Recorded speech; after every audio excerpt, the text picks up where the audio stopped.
Welcome on in to the Utah Blockcast. I'm Steve Bartle, Utah Insider at KSL Sports. Quick rundown of this episode. Utah's 69-66 win over the Cincinnati Bearcats. Gabe Matson with a nice bounce-back performance. A little playoff talk. Playoffs? NFL and college. We'll hit both. After naming my top 5 returning defensive players for Utah last week, I'll name my top 5 returners in 2025 on the offense side of the ball for Utah now. So before we get into it, first want to take a couple moments just to shout out a few people.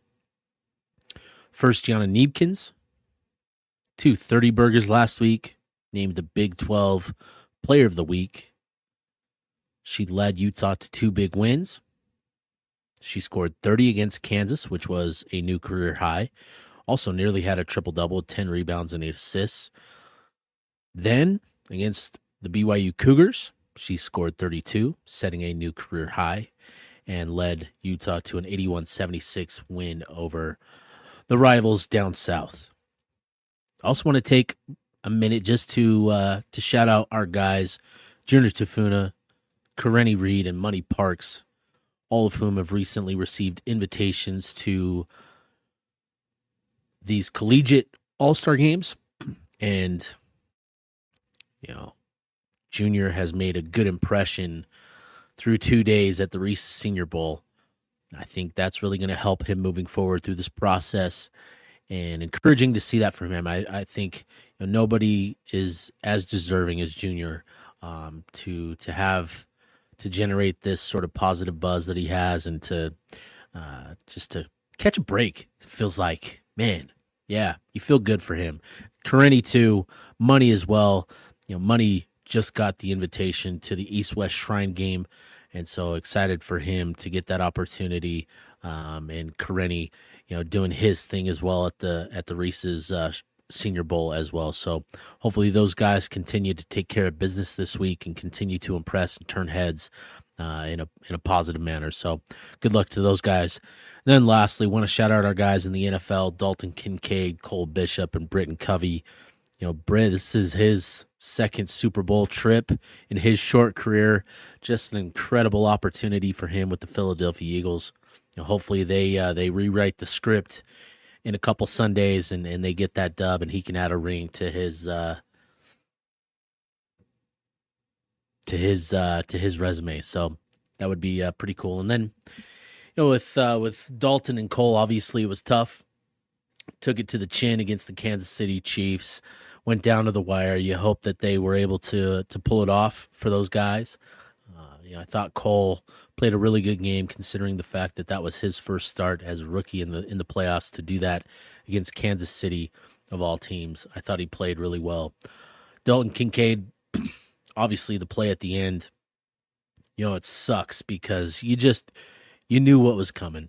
And it didn't take long for certain people to start the trash talk, and it just sucks. You hate to see that for him. You hate to see that for your guys.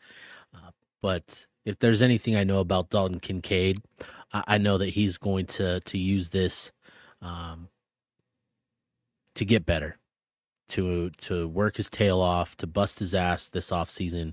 And I know that he's going to come back better than ever next season. So I'm excited for him. As much as it sucks that they weren't able to get it done, that he has to go through this, dealing with all the negativity around his name right now, I know that he's going to come back better than ever next year. So I'm excited for him in that sense. So, while I was watching the NFL playoffs this weekend, I just thinking about Utah football and, watching that Washington Commanders Philadelphia Eagles game, I came away with a couple thoughts, and, wanted to share them here. Watching the Philadelphia offense with that offensive line, and obviously with Saquon Barkley being the generational talent that he is, just a dynamic run game. But I really came encouraged with the way that the offensive line just sort of dictated the terms. And I think for Utah, given what you are bringing back this season, you're returning all 5 starters across the offensive line. I think that should be the goal for this group, dictating the terms next season and really taking pride in the work that you do. And I think with having Jim Harding, with Isaac Asiata coming back into the program, I'm really excited for this group with the players that they have and the coaches, in place, that this group can take a big step forward and be the dominant force, similar to Philadelphia and what they have with their offensive line. Obviously, relative to the college level, these guys aren't going to be executing at an NFL level by any means, but I do think that they can have a similar impact relative to this level. And I think, they obviously, I'm going to talk about the offensive players more and the offensive linemen specifically later in the show. So from that sense, in that game, watching Jaden Daniels, I had another thought, and I couldn't help but think of Devin Dampier, having the same sort of game that Jaden Daniels does, right? I think him and Jaden are two of 4 or 5 quarterbacks that have, thrown for 2,500 yards, ran for 1,000. And so that's rare company. I think Jalen Hurts is in that mix too. That's crazy. And so obviously, familiar, good company to be in. Just given the production that Devin had last year, that's a big boost for Utah's offense, just in that sense. But watching Jaden operate against that Philadelphia defense, which is very tough, and they've got a lot of talent at all 3 levels, I was really impressed by Jaden's ability to eliminate the negative plays. And I think that should be the focus for Devin Dampier coming into this offense, is just eliminating the negative plays. Obviously, looking at his stat line, you see the 12 turnovers, and that has to improve, no doubt about that. But also, Devin Dampier also shows that ability a little bit already. Coming from New Mexico, they don't have the greatest offensive line. They don't have the greatest amount of talent at New Mexico. Bronco Mendenhall did a tremendous. Whoa, I just complimented Bronco Mendenhall. Weird, but Bronco did a great job turning that program around. In the manner that he did, the short time that he did, and Devin Dampier deserves a lot of credit. Sacked only 4 times last season. Just given his dual threat ability, his athleticism, his ability to avoid the negative play, I think is going to be a big boost for this Utah offense moving into 2025. The ability to turn a potentially negative play, right? There was Jaden Daniels getting back to the Washington Commanders. I think it was the very first possession, maybe even the very first play of the game. Philadelphia had Jaden lined up for a sack. They had him in the backfield. Jim Nantz and Tony Romo were calling it, and yet Jaden Daniels, with his athleticism, quickly stepped up into the pocket and turned it into a 2-yard gain. And it's little moments like that, right? Instead of taking a sack where you lose 4 yards, you actually gain positive yardage, which is a 6-yard difference, right? And I think it's that sort of impact that Devin Dampier can have, just in that sense. But with it too, I think, Cliff Kingsbury does a great job providing a lot of easy buttons, easy throws for Jaden Daniels in that passing attack. And I think that is something that Jason Beck can do for Devin Dampier going into year 2 together. And I think that should be really exciting. So, those were my thoughts watching that game. I continued to do it with the Bills and the Kansas City Chiefs. And my big takeaway from that was just those teams are so good, in situational football. Obviously, Kansas City, that was the difference in that game. They were just better in certain situations, right? 3rd and short, 4th and short, red zone. That was the difference, right? That fourth down play, both series, right? The QB sneak and then the blitz, the Spagnuolo blitz at the end. And thinking of Utah, that's an area for improvement from 2024. Utah was not good on either side of the ball in situational football. And I think, having another year in the Big 12, having a little more familiarity with the programs in this league, having another year to scout and evaluate, to pick up on tendencies, I think is going to benefit, Morgan Scalley in particular in this defensive side of the ball, but also to, just Kyle Whittingham. He's got to be better getting his team to execute better in those situational moments. So I hope that that's the takeaway from those. I know Morgan Scalley was there. I'm sure Coach Whittingham was there as well. And I hope that that's their takeaway from that game, is just improving in situational football. That'll go a long way for Utah going into 2025, which Expectations, baby, already rising. Oh man! So while we're on the subject of playoff football, the college football playoff next year, um, ESPN's Bill Connolly believes Utah is going to make it to the college football playoff in 2025-2026. He named Utah the winner of the Big 12 in his way too early projection and gave them the number 3 seed. And writing about that, publishing a story on that, seeing the reaction from the fan base, it was not too surprising. There was a lot of issue with that projection, probably a lot of uneasiness. And look, I get it. We did a way too early projection at KSL Sports, and I pegged Utah 8th to be fully transparent. This team has a lot to prove. We all know that. You know that. I know that. We all know that. They know that. Utah knows that. They know they have to bounce back, that they have to earn it. And I think what you can take away, though, from this projection, Bill Connolly is as analytically and number-driven as any analyst, in the game. He has no emotional or sentimental attachment or preference. He is as data driven as anybody in that does this, and I think that it should be an encouraging sign for Utah fans that the numbers suggest that they have a squad that can lead them to the Big 12 championship game. And I think it also shines light on just the difference here between Utah being 5-7 and being 8-4. You could boil it down to 10, 8, maybe 6 plays where if they go a different way, Utah's looking at a different record. That's the difference between a 5-7 and 8-4 record is about 10 plays. And Utah has to put in the work, obviously, to make up the difference in those plays, and they have to work even harder to make up the difference, going from an 8-4 to a 10-2, 11-1 type of team. They have to put in that work, right? I do expect that just with the changes that Utah has made on the offensive side of the ball, that will help them get to an 8-4 type of team.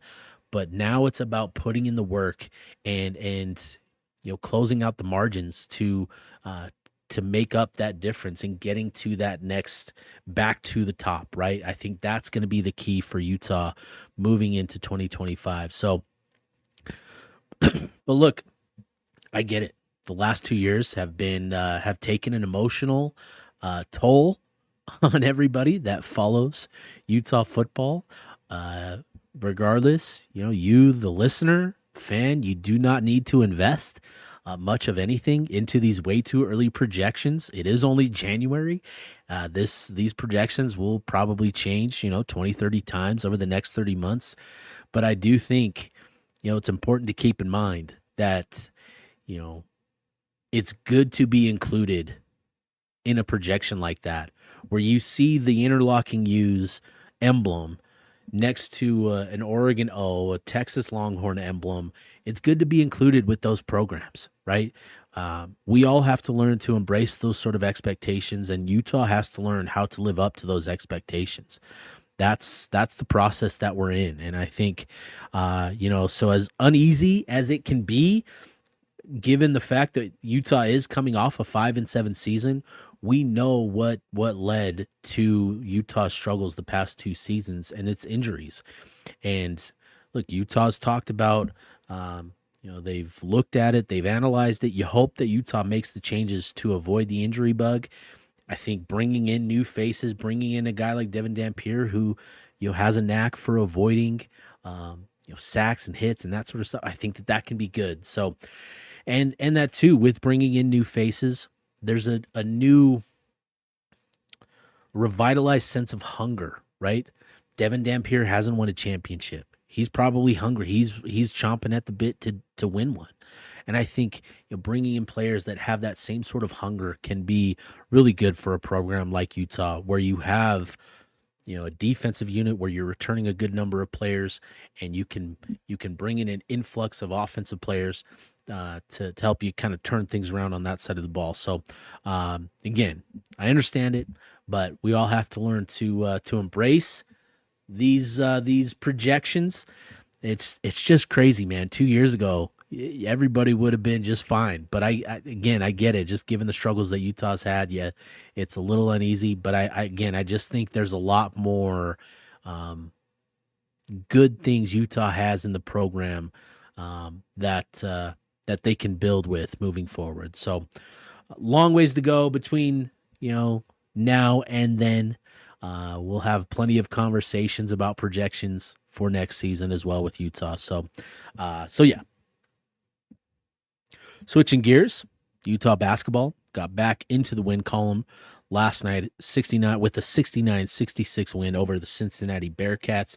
It was a physical, chippy game in some moments. Ezra Asar was called for a technical, dealing with frustration, playing through a lot of physicality that had led to foul calls in previous games. He did not get that whistle last night. He was teed up after complaining to the wrong ref. Cincinnati's Day Thomas was ejected from the game for a flagrant 2 foul as he shoulder checked Mike Shrevjumps into the baseline, into the out of bounds, and so it was pretty chippy. It was pretty physical, and I think Utah deserves credit for winning an ugly game like that, finding a way to win. They still turned it over 19 times, and that is something that Utah has to figure out. They've got to be better protecting the ball, valuing the ball, and Utah just got out of sorts for stretches, a couple of stretches in that game where they turned it over a handful of times consecutively, and that was their issue. But they did enough offensively, and I think a lot of credit belongs to Gabe Madsen in that regard. In the previous 3 games, he had an 81% 3-point rate. So, of his 32 shot attempts, I think 26 of them were from behind the arc or from behind, the 3-point line, and he only converted 5 of them. So 5 of 26, not getting it done in any sort of way. And I think Gabe made a good adjustment of limiting his 3-point attempts. He only took 6. 2 of those were heaves and late clock situations. So, you kind of understand there. He's probably more closer to 1 of 4. But he got into the mid-range, and Utah, had a couple of different looks, a couple different actions, but similar actions where, Gabe came to the top, curled back off of a Lawson Lovering screen, and got downhill. He pulled up for a couple jumpers from the elbow, then also got to the rim for a couple of layups. And I think that was really good to see him knock down those shots. But also, he created for others. He finished the game with 4 assists. Where he needs to be better at is he needs to be stronger with the ball in traffic and make quicker decisions because he turned it over 4 times. But I think that's really encouraging that Gabe was able to find something to go to be more productive. And when you look at his stat line, 18 points on 13 shots, not great, but much better than what it's been over the previous 3 games. And so, you'll take that. You'll take Gabe getting to the line 8 times in a game. You'll take that every single time. So good to see that from Gabe. I think he figured some things out, and hopefully that continues moving forward. And then, too, with Utah in general, the win last night was important because it ended their 2-game skid, and it was sort of a get-right game where they addressed some things and just generated some positivity. Looking at their upcoming schedule, they go on the road to Oklahoma State this Saturday, then return home for a Wednesday contest against Colorado. Those 2 games are not only winnable, I think they're must-win games for Utah. I think they have to win these next 2 games because after that, it's going to be a little bit more difficult. They go on the road to West Virginia and Cincinnati the following week, and while those are winnable games, they're going to be tough. West Virginia, they knocked off Iowa State not too long ago, but Arizona State went into their house and beat them. So again, it's a winnable game, but it's going to take a lot to pull that off. And then obviously Utah just beat Cincinnati, but now you have to go to their place and do it again. And that's going to be a tough one. So if Utah can get the next two, find a way to split one of the two after that, then you're looking at the second half of the month, which starts with Kansas, February 15th. And let me just say, that's going to be incredible. That's going to be so surreal. The Jayhawks playing in the Huntsman, right? Because the only exposure I've had to the Kansas Jayhawks is watching them on national television. Like that's, growing up, they were always on CBS, and it's just one of those programs, right? So seeing them in Salt Lake City in the Huntsman playing against Utah, it's going to take me a moment to kind of wrap my brain around that. But also, I'm quickly going to come to the realization that Utah just it's going to be a tough one for them. So, let's move past that one. And then, you turn the page, you bring Kansas State, you welcome Kansas State to Salt Lake City, and that one is much more winnable than Kansas. Kansas State, they're playing good basketball. They're just not getting the wins. And maybe good basketball isn't the right word, but they've got talent on that team. They've got some dudes. They just haven't figured it out. And so you hope coming to Salt Lake City, Utah has a little bit of momentum going into that game so they can get that win, because then they have to go on the road to UCF. And UCF and Utah are actually tied in the conference standings right now. And so that could be a very important game in terms of Big 12 standings and seeding for the tournament and that sort of stuff. So, hopefully Utah is riding some good momentum getting to that point. But again, getting the win last night was good for them because they addressed some things, fixed some things. Gabe got going a little bit. Mike Sheriff-Jumps got it going a little bit as well. He looked a lot more assertive than he has in the previous 3 games. Keanu Dawes just being productive every time he's on the floor. Ezra Sarr, just having a different aura about him is really good to see. He was hampered with foul trouble, but he really stepped up as a leader for this squad from the bench. And, he was seen, calling out plays from the bench. He was cheering on his guys. He was pumping up the crowd, and he showed a lot of leadership from just the adversity that he faced. He didn't allow it to remove him from the game. He still found a way to impact the game and encouraging his teammates and that sort of thing, which was really good to see from him. So yeah.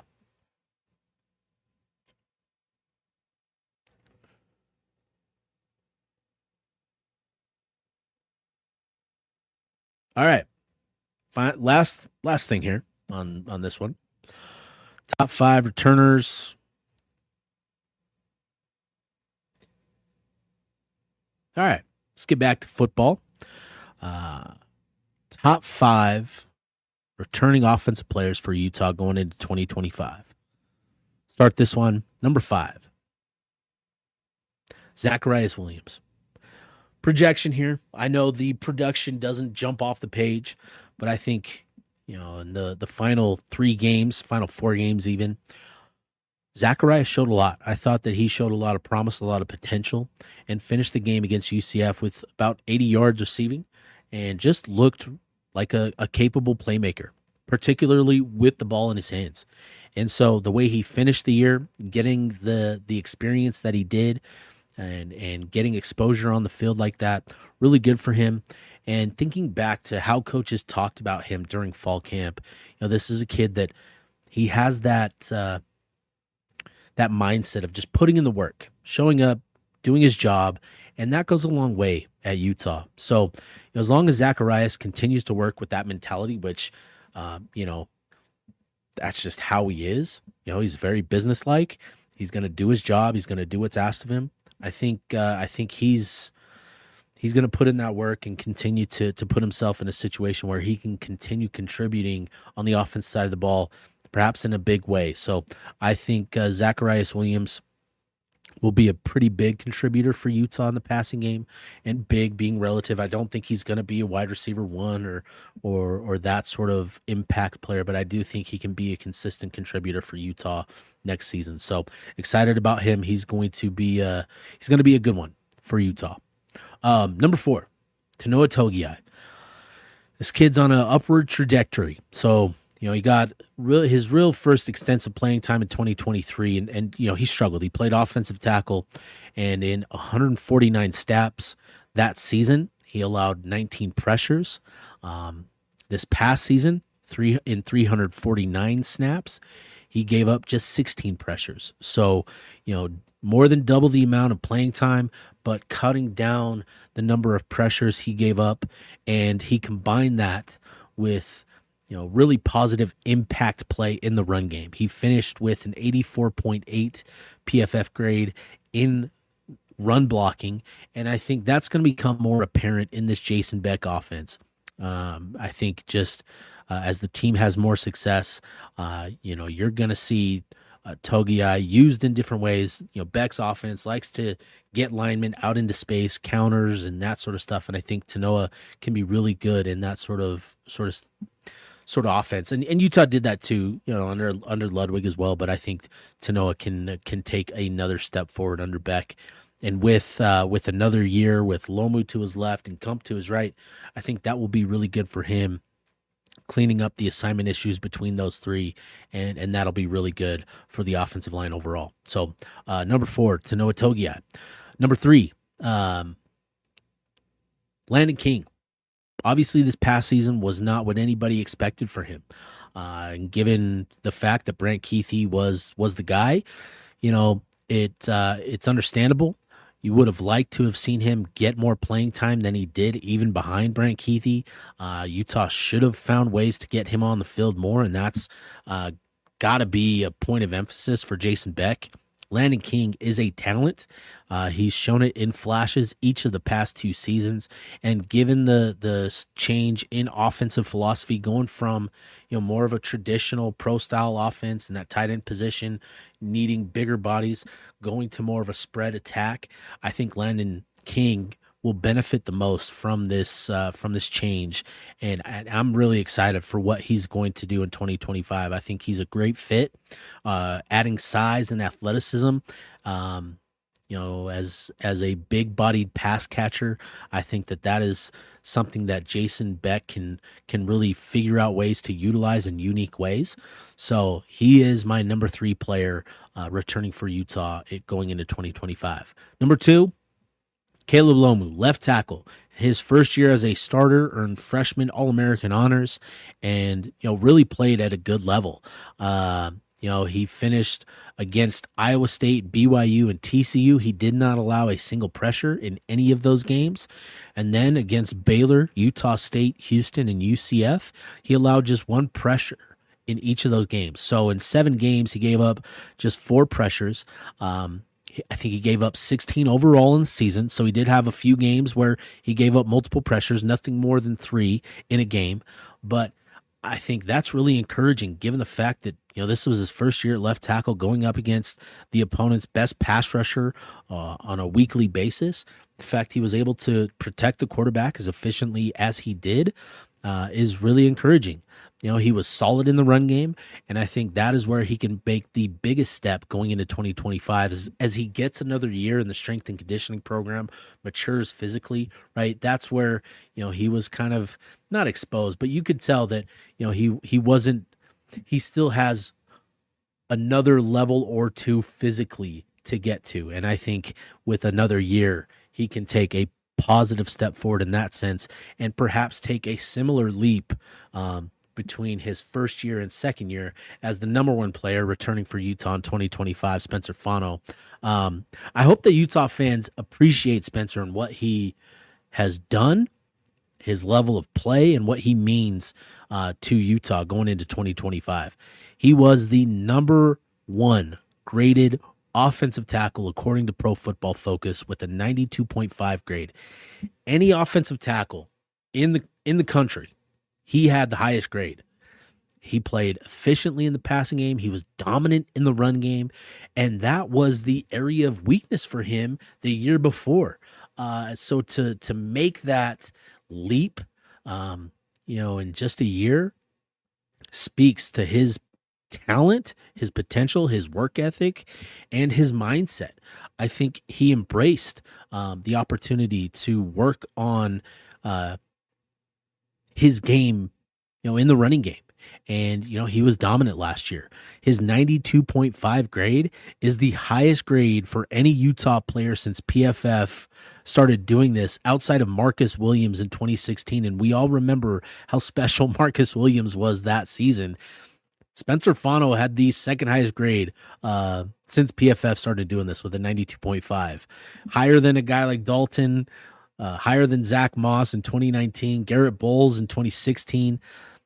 He surpassed them all. He played at an elite level, and I still think there's room for him to improve, just to round out his game, to work on the technique, to fine tune some things. And so it's really exciting to think, three offensive linemen in my top five. I easily could have made a case for all five returning starters in the top five, just naming those guys. And so to have that group coming back with, as I mentioned, Harding and Asiata rejoining the program, I think is going to be really good for the Utah offense going into 2025 as they bring in Dampier and all of these other pieces and they put the offense together. Having this offensive line in front of Dampier and in front of Wayshawn Parker is going to be really, really good for Utah. I hope that the offensive line takes on that same sort of mentality that the Philadelphia Eagles embody in terms of just dictating the terms and taking pride in their work. And I think that as long as they do that, this offense could not just be really good. It could not just be good. It could be really good. So excited about that. So that'll do it for me on this episode. If you guys have any questions, please feel free to reach out. Send them my way. Would love to get more questions and answer them and address them on the podcast. But I'll be signing off. This is the Utah Blockcast.